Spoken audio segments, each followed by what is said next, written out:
Hey guys, Jeremy here. Thank you for checking out the blog again today. My third video blog, so I hope you're enjoying them. I hope you get something from them. And today we're talking about perceptions. We've talked about our perceptions of ourselves. We talked about perceptions of others. Today I just want to talk to you in general about where our perceptions come from. Where do we form these perceptions of ourselves, of the people around us, of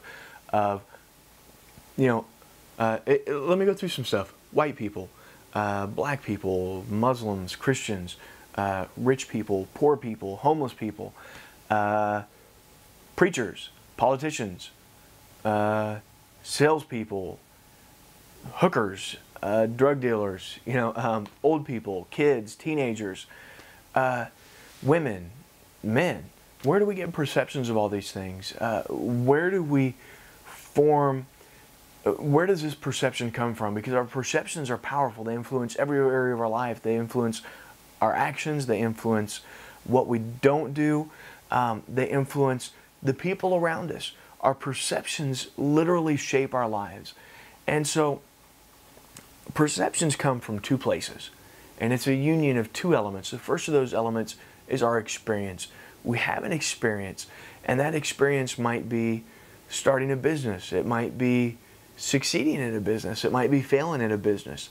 It might be something like going to your first school dance. It might be something like getting married or getting divorced or getting fired, getting hired.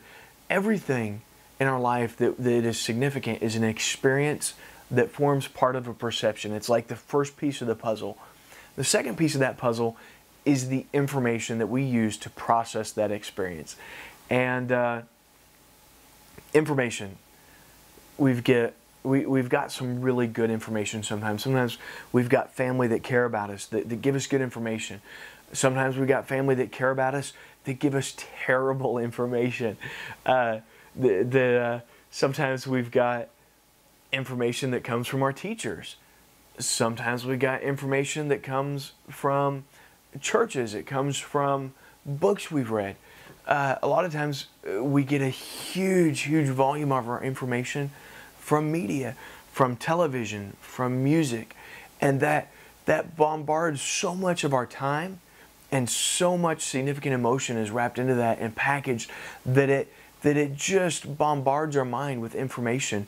And so when we have an experience, we so often use information that we learned on a TV show or a reality show or a movie to process that experience with. And you know what though, here's the thing. We can have really good experiences and we can process it with bad information, or we can have bad experiences and process it in a way that would tell us that it's good. For instance, I know a lot of people that okay, I grew up around in a town, I think. Maybe I don't want to say that. Let's see, something else. I don't care. I grew up in an environment, not necessarily a town, but I grew up in an environment around a lot of drugs. And a lot of people that I really respected, that I really liked, that I looked up to, they seemed to think that drugs were pretty good. And the information that I got said that drugs were good. And maybe my experience was bad, maybe it was good, maybe I had no experience. We'll save that for another call or another video. But the information that I had about drugs, the overwhelming information, I got some in school that said drugs were bad, but most of the information that I had said that drugs were pretty darn good. And so I was processing something with really bad information. The other side of that, you can have that was a bad experience, bad information. You can have, a good experience, but you can treat it bad because, the information you get on that is bad.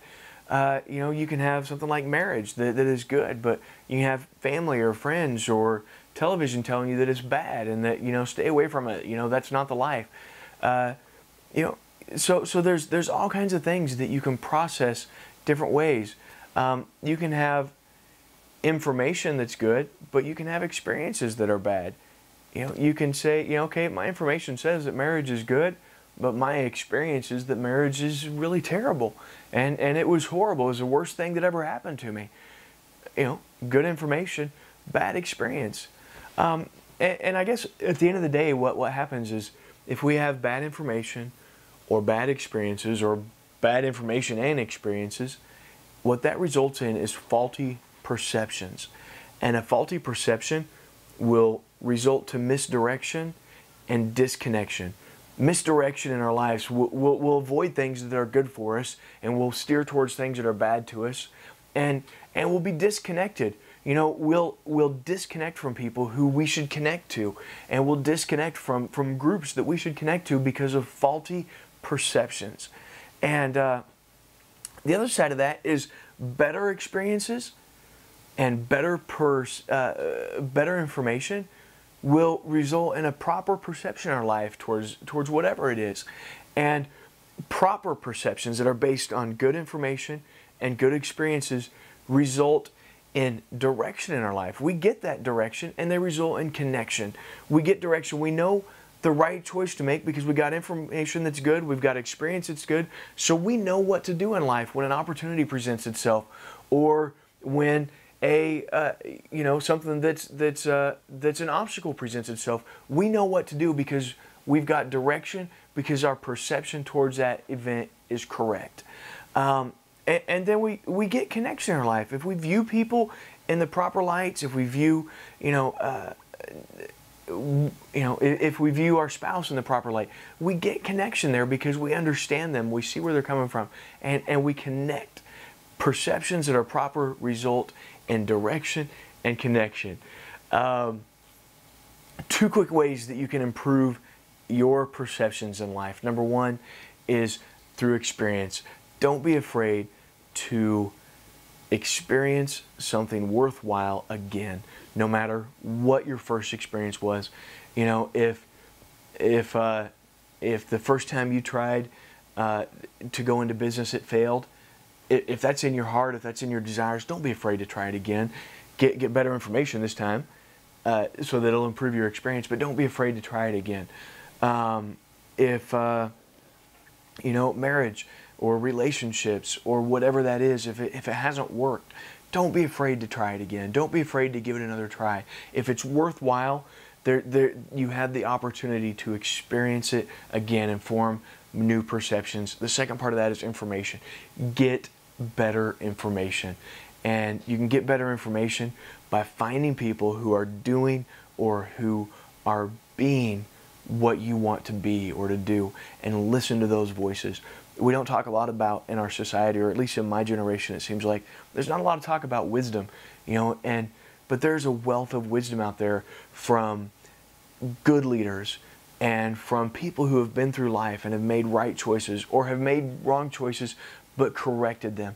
That's wisdom, and there's so much of it out there. There's books. I am a book fanatic, and there's so much to be learned from books, the wisdom that can come to our life that can improve our information. I read a classic book last year, The Grapes of Wrath, that totally changed my perception that I'd had towards, whatever it was. But that book changed my perception and improved it, where I got more information and I said, wow, you know what? This wasn't as cut and dry as I thought it was. And so better experiences, better information, it will lead to better connections and better directions in your life. I'm Jeremy. Thank you so much for spending your time with me today. I know you got a lot of things you can do with your time, so thank you for listening to this blog, this video, and tell me about some perceptions that you have that you're working through, that you've conquered, or that you're struggling to conquer. I'd love to hear from it. Leave a comment. I'm Jeremy. Have a great day. Be blessed. Peace out.